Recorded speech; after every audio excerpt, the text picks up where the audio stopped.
People underestimate how much effort it takes to stick with one thing rather than jumping to the next shiny opportunity every 6 months. The price of wanting to be good at everything is being good at nothing. This happens at all stages in business. So being good at everything versus being good at nothing, typically you could think about that as a business owner in terms of the number of services, the number of products that you try to provide, the number of SKUs, because you're like, well, they want this, well, they want this, they want this. The thing is that if you give customers everything they want, they will create their own demise. Nobody wants a thing that has everything. It doesn't work. Right? This is where simplicity, this is where design, this is where elegance, this is where removing friction. All of these things matter, but they are strategies, they are decisions, and decisions comes from the Latin, which means decidere, which means to cut off, which means which path do we remove when we make decisions. And when people are afraid of making decisions, they say yes to everything because they're so afraid of saying no.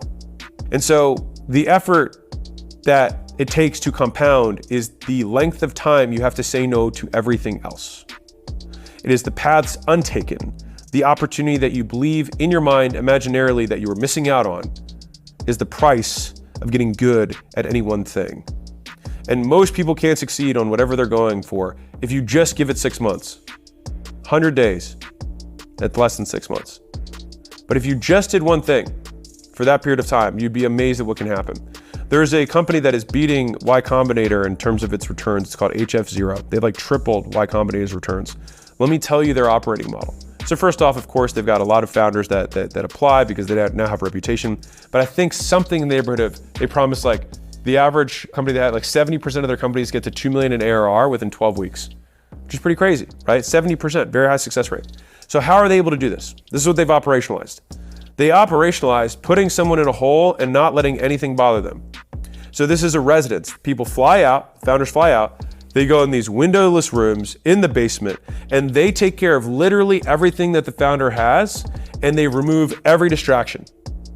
And so the only thing that they have to confront is the work in front of them.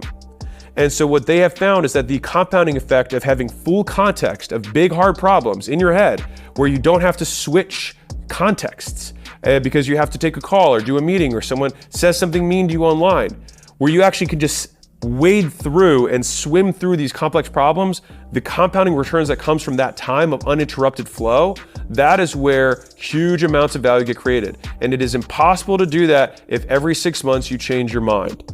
You get lucky by staying in the game long enough for luck to find you.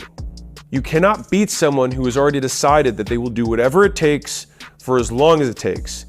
And so that person, if anyone could do it, it might as well be you. At least that is how I think through these things.